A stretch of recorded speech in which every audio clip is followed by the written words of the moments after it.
उसने मुझे इतनी नॉलेज दी हुई है पहले से और इतनी जानकारी है कि मुझे कहीं जाके अपने ब्रेन को वॉश करवाने की कोई जरूरत नहीं। बोल रहा था एक मुसलमान को अगर आप गलत वे पे से जोड़ोगे ना तो वो बहुत खराब है। तो आप पहले क्लियर कर लो जिहाद का मतलब होता ही क्या है, ठीक है। उसको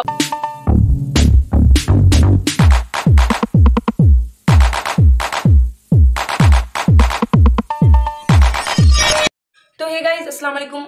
आज का जो ब्लॉग है, मैं ब्लॉगिंग आज बनाने वाली नहीं थी, ब्लॉग बनाने वाली नहीं थी, लेकिन मैंने किसी का मैसेज पढ़ा और पढ़ के मैंने सोचा कि मैंने एक बार तो इग्नोर कर दिया है, लेकिन अब मुझसे इग्नोर नहीं किया जाएगा, क्योंकि यहाँ पे बात एक मुस्लिम के करेक्टर के लिए, एक ऐसी चीज़ के लिए उठाई जा रही है जिसपे बोलना लाजमी है। क्योंकि अल्लाह का शुक्र है, बेहद शुक्र है कि मेरा जो बाप था ना, उसने मुझे इतनी नॉलेज दी हुई है पहले से और इतनी जानकारी है कि मुझे कहीं जाके अपने ब्रेन को वॉश करवाने की कोई ज़रूरत नहीं है। तो मैं सीधे सीधे बातों पे आ जाती हूँ। मेरी बात यह है कि मैंने पहले भी मिस्टर रन अमेरिका का मैसेज जो आप देख सकते हैं, काफी लोगों ने पढ़ भी लिया होगा तो मैंने पहले भी इनके मैसेज को इग्नोर किया था। आपने बहुत लंबा, इतना लंबा कम से कम मुझे कमेंट में मैसेज किया हुआ था। खैर चले, वो मैंने सोचा कि एक मोहब्बत है आपकी शायद मेरे लिए, इतना आप मतलब सोच रहे हो कि ऐसा कर लेना चाहिए, ऐसा कर लेना चाहिए, क्योंकि पाकिस्तान का नाम बुरा है बेशक, बिल्कुल 100% आप सही बात बोल रहे हो ये। तो मैंने आपके उस मैसेज को इग्नोर कर दिया। बट जो आपने मुझे अभी मैसेज किया हुआ है ना, जिसमें आपने बोला है कि मेरा ब्रेन वॉश कर दिया गया है, मैं पाकिस्तान चली गई तो मेरे लिए आपको बड़ा अफसोस है, मैं जिहादी हो गई हूँ। सबसे पहले मैं रोकती हूँ बात को यहीं पे। आज तक मैंने मीडिया पे भी देखा है, किसी मुस्लिम से भी खड़े होके किसी ऐसे मतलब आम मुस्लिम से पूछते हैं ना, जिहाद का ये लफ्ज, जिहाद ये जिहाद वो जिहाद, what is the meaning of जिहाद? जिहाद का मतलब आप जानते हो होता क्या है? जिहाद का मतलब अल्लाह ने बताया क्या है? और काफिर जो आप लोग कहते हो ना, उसका भी मतलब मैं आपको बताऊंगी। जिहाद का मतलब ये है कि सबसे बड़ा जिहाद तो ये है कि हम खुद से लड़े, खुद की हम प्राउड को, खुद के हम इच्छाओं को हम बस में करें, खुद की वासनाओं को बस में करना। इससे बड़ा जिहाद कोई है ही नहीं, जो हमारे पैगंबर ने हमें बताया कि सबसे पहले आप सबसे बड़े जिहाद से लड़ो, खुद को कंट्रोल करो। तो जिहाद का मतलब होता है संघर्ष, संघर्ष करना। जिहाद एक अरबिक लफ्ज है जिसका मतलब होता है संघर्ष करना, हर उस चीज के लिए जो अच्छी है।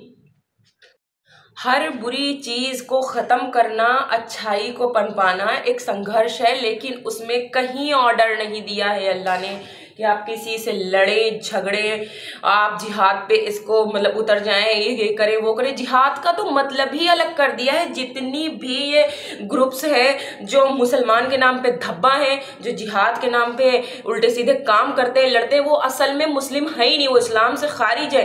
कहीं भी एक मुसलमान के ऊपर किसी का अदर का खून बेवजह बहाना हराम है। अब रही बात दूसरा टॉपिक, जिहाद बिल्कुल क्लियर मीनिंग है जिहाद की कि संघर्ष करना, हर बुराई के खिलाफ संघर्ष करना, ठीक है। अब दूसरा टॉपिक आप रखो, ये मैंने जिहाद कर क्लियर कर दिया टॉपिक कि जिहाद हमारा खुद से एक जिहाद है। पहले अपने आप को, जो लोग जिहादी खुद को बोलते हैं ना, वो पहले अपने आप को सही करो, अपने आप से लड़ो, अपने आप को सही करो, ये जिहाद हुआ। दूसरा टॉपिक आया अबाउट पाकिस्तान। तो दूसरा टॉपिक अबाउट पाकिस्तान। तो पाकिस्तान क्या है? मतलब पाकिस्तान एक देश है, एक मुल्क है, सब लोग जानते हैं। आप उसका नाम खराब हो चुका है, क्योंकि यही कुछ लोग ऐसे हैं जिन्होंने इस्लाम का ही जिन्होंने धब्बा लगा के नाम खराब कर दिया है। तो आप सोचो यहाँ 22-23 करोड़ जितनी भी आवाम है, ये 22-23 करोड़ सारे ही वही हैं। मैं नाम नहीं लेना चाहती, टेररिस्ट हो या कुछ भी हो, आप जो अपनी जबान में उग्रवादी आतंकवादी जो भी बोलते कि सारे वही है। नहीं, मैंने तो ये ऑब्जर्व नहीं किया यहाँ आने के बाद। इनके खुद के स्कूल पर यहाँ ऐसा हमला हुआ था मेरे आने के 1 साल के अंदर, जिसमें बच्चों को, इनके अपने बच्चों को गोली मारी गई थी सरों पे। आप उनके मंजर नहीं देख सकते थे। एक बच्चे को 9 गोलियां मारी गई थी। इसी मुल्क के लोग थे, कहीं अलग के नहीं थे वो, जिनके बच्चों को मुसलमान ही थे। तो ये कौन से जिहादी हैं जो मुसलमान को मारते हैं? ये कौन से जिहादी हैं जो, और क्यों, कौन से लोग हैं ये जो अपने ही बच्चों को शहीद करवा देते हैं, अपने ही बच्चों को मरवा देते हैं? ये खुद इतना परेशान है इन चीजों से, आप कितने क्या परेशान होंगे जो जितना ये मुल्क परेशान है इन चीजों से। अब दूसरी बात बोला आपने कि काफिर, काफिर, ओहो ठीक है, आप बोलते कुरान में भी आता है काफिर जहां देखो मारो। काफिर है कौन? काफिर का चले मतलब आप ये है कि आप कहते खुद को काफिर, देखिए कुफ्र करने वाला काफिर है।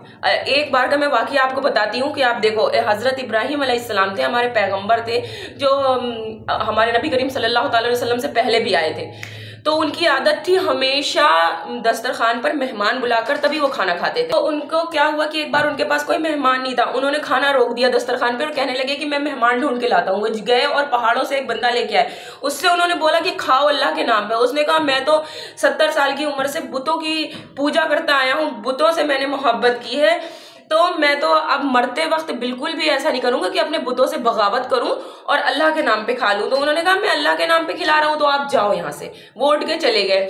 थोड़ी ही देर में अल्लाह के दूत मतलब अल्लाह के फरिश्ते जिब्राइल अलैहिस्सलाम जमीन पर आए और उन्होंने फरमाया हजरत इब्राहिम अलैहिस्सलाम से कि अल्लाह आपसे खफा है। तो उन्होंने बोला कि मुझसे क्या गलती हो गई कि अल्लाह मुझसे खफा है। तो कहने लगे अल्लाह ने फरमाया है कि आज 70 साल से वो बुतों की पूजा करता हुआ आया है, मैंने उसे तीनों वक्त खाना दिया है, मैंने उसकी हर छोटी बड़ी ख्वाहिशों को पूरा किया है। तुमने एक वक्त खाना देना मुनासिब नहीं समझा, एक वक्त तुम मेरे बंदे को खाना नहीं दे पाए। पॉइंट टू बी नोटेड कि अल्लाह नाराज था कि उसके बंदे को खाना नहीं दिया। तो वो बहुत घबराए। अल्लाह की तरफ से उनके पास फरमान आया कि बुतों की पूजा करने के बावजूद भी मैं उसे 70 साल से पाल रहा हूँ, 70 साल से मैंने उसे तीनों वक्त खाना दिया, उसकी अच्छी बुरी ख्वाहिशें सुनी, उसकी दुआएं कबूल की, और तुमसे एक वक्त खाना नहीं खिलाया गया मेरे बंदे को। अल्लाह ने ये फरमाया, ठीक है। वो गए और पहाड़ों से उसे दोबारा ढूंढ के लाए और उसे बिठाया, खाना खिलाया। उसने कहा मैं तो बुतों की पूजा करता हूँ, उस पर खाना खाता हूँ, आपने तो मना कर दिया था। तो उन्होंने अल्लाह का पूरा बयान बताया उसे कि अल्लाह की तरफ से मेरे लिए फरमान आया था। तो अब ये फरमान के बाद वो ईमान ले आया कि जो अल्लाह मतलब मेरी बुतों की पूजा करने के बावजूद भी इतना मुझे खिलाता पिलाता और सब कुछ करता था, उसने फरिश्ता भेज दिया कि जाओ उसे लेके आओ। तो वो सोच के मतलब हैरान हुआ और उसने ईमान ले आया, कलमा पढ़ा उसने, ठीक है। ये तो हो गई ये बात। अब आप यहाँ पे सेंस निकालो कि अल्लाह ने कहाँ हुक्म दिया है कि ये काफिर है तो इसे मार दो। अल्लाह ने तो कहा ये मेरा बंदा है, ये भटका हुआ है, ये मेरा बंदा है, इससे तुमने भेज दिया, एक वक्त खाना नहीं खिला पाए, मैंने इसे 70 साल से दिया, तुमसे एक वक्त नहीं खिलाया गया। अल्लाह ने कहा उसे मार दो, वो काफिर है। मैंने कल भी ये बोला था कि स्कॉलर्स के पीछे, चाहे वो आपके मजहब के हो चाहे वो मेरे मजहब के पीछे, मेरे मजहब के हो, उनके पीछे आप चलोगे ना तो आपके दिलो दिमाग में इसी तरीके की बातें बैठेंगी। आपने खुद से पढ़ना है, खुद से जानकारी लेनी है, खुद से आगे बढ़ना है। और आप ये जान लो इस्लाम में भी यही सिखाया गया है कि इंसानियत से बड़ा कोई मजहब नहीं है, आपकी जुबान से ज्यादा अच्छी कोई इबादत नहीं है, कोई आपके बिहेवियर से अच्छा कोई इबादत नहीं है, ठीक है। इस्लाम इतना आसान, इतना खूबसूरत, इतना प्यारा धर्म है ना, जहाँ मुस्कुराना भी अल्लाह सदके में लिख देता है, जहाँ सलाम करना भी नेकी होती है, जहाँ किसी भूखे को खाना खिलाना, इस्लाम की डेफिनेशन ये है किसी भूखे को खाना खिला दो, किसी जरूरतमंद की जरूरत पूरी कर दो। इस्लाम की डेफिनेशन ये नहीं है कि आपको देखूं मैं मुंह फेर लूं, आप भी अल्लाह के बंदे हो, मैं भी अल्लाह की बंदी हूँ, एक ही है मालिक जो सबका है, चाहे आप ईश्वर मानो, चाहे अल्लाह मानो, चाहे जो सबका है। तो प्लीज हमें मैच मत करो इस चीजों से। है जिहाद ये है कि अल्लाह के बताए हुए रास्तों पे चलो, जैसा अल्लाह ने आपको बताया है वैसा आप करो, वैसे बनो।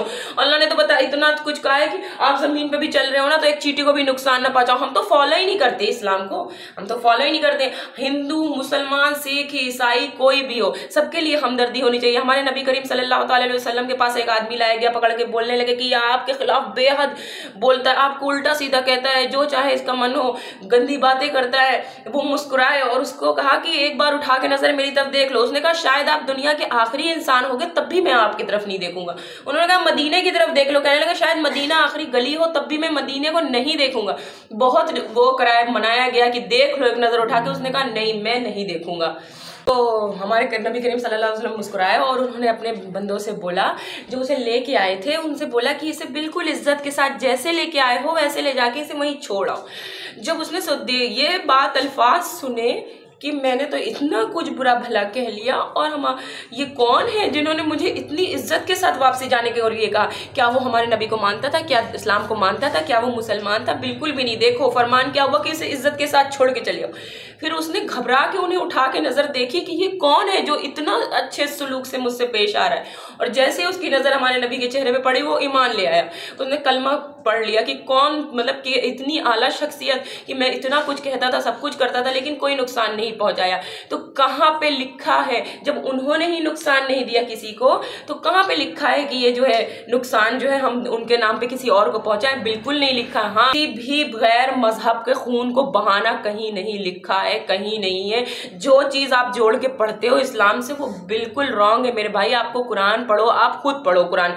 बेशक आप ईमान मत लाओ, कुरान इंग्लिश में भी है। आप अमेरिका से ना हो, इतनी बड़ी कंट्री में पहुंच गए हो ना, तो आपकी सोच भी ब्रॉड होनी चाहिए। लोगों की सुनी सुनाई बातों पे, इन चीजों पे आने की कोई जरूरत नहीं। आप कुरान खुद से पढ़ो, आप खुद बोलोगे आगे चल के कि हर वे अल्लाह ने उसमें कैसे डिस्क्राइब किया है, कैसे समझाया है। बातें खत्म करके हम सिर्फ इंसानियत में रहें, इंसानियत दिखाएं, बस यही है। और दूसरे, मुझे प्लीज इन सब खड्डों में, इन सब मुद्दों में घसीटने की जरूरत नहीं है। मैं इंडियन थी, इंडियन हूँ, इंडियन रहूंगी। हाँ, हक की बात मैं जहां देखूंगी वो बोलूंगी, क्योंकि इस्लाम की शुरुआत ही हक पे हुई है। हक पे रहने पे इमाम हुसैन रजी अल्लाह ताला ने अपनी गर्दन कटा दी, पर हक से नहीं हटे। तो हक पे रहना हमारे लिए लाजिम है अगर हम मुसलमान हैं। अल्लाह हाफिज।